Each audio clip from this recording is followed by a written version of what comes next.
Halo, saya Sofyan Hadi. Kali ini kita akan bahas pentingnya stimulasi sensori motori pada anak usia 0 hingga 3 tahun pada mata kuliah Developmental Psychology. Pada pengantar kali ini, tahukah Anda, 3 tahun pertama perkembangan kehidupan anak adalah masa emas, perkembangan otak dan tubuh. Di fase ini, stimulasi yang tepat bukan hanya memperkuat tubuh, tapi juga membuka jalan menuju kecerdasan, keterampilan sosial, dan kontrol emosi di masa depan. Mengapa penting?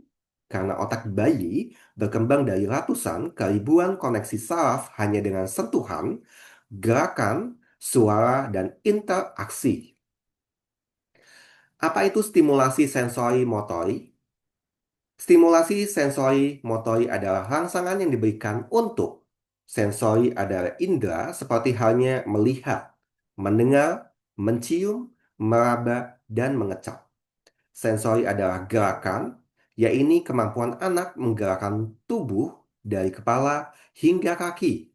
Tujuannya adalah mengoptimalkan keterhubungan otak, otot, dan indera agar anak tumbuh aktif, tangkas, dan cekatan dalam mengeksplorasi dunia.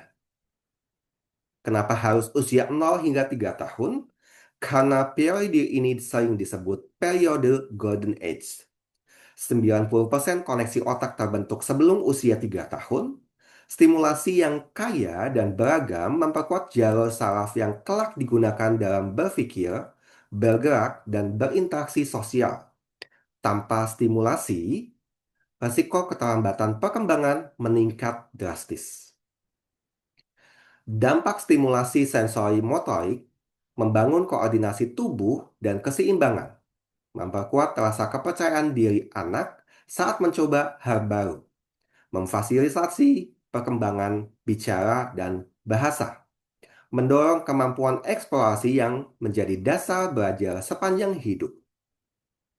Teori pendukung Jen Piaget, stimulasi motorik dan sensori memperkuat fase sensori motorik usia 0 hingga 2 tahun sebagai landasan kemampuan kognitif selanjutnya.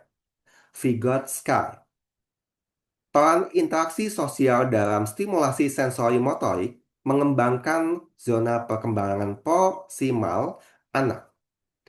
Erik Erikson, di usia ini anak membangun kepercayaan diri lewat pengalaman tubuh dan interaksi dengan lingkungan. Kaitannya dengan otak, ketika anak meraba, menggenggam, merangkak, aktivasi sensori dan motorik pada otak meningkat. Koneksi antar neuron diperkuat, terjadi pelepasan hormon bahagia, yaitu dopamin dan serotonin, yang memotivasi anak untuk belajar dan mencoba lagi. Contoh aktivitas stimulasi sensori motorik. Sensori seperti halnya bermain pasir, bermain air, meraba tekstur, mengenali aroma. Kemudian untuk motorik adalah tummy time, merangkak di permukaan bertekstur, memegang benda, berdiri sambil berpegangan. Prinsipnya, biarkan anak mencoba berbagai sensasi dan gerakan secara aman dan menyenangkan. Kesimpulannya, pada usia 0 hingga 3 tahun adalah panggung anak mengenal awal dunia. Stimulasi sensori motori bukan hanya sekedar main-main, tapi investasi masa depan anak. Peran orang tua, pengasuh, dan lingkungan sangat krusial dalam menyediakan ruang, waktu, dan kesempatan eksplorasi yang kaya dan aman. Pesan kali ini adalah setiap sentuhan, setiap langkah kecil adalah fondasi besar bagi masa depan anak kita. Mari hadirkan stimulasi yang penuh cinta dan kesadaran. Terima kasih telah menyimak video ini hingga selesai. Saya Sofyan Hadi, undur diri. Assalamualaikum warahmatullahi wabarakatuh.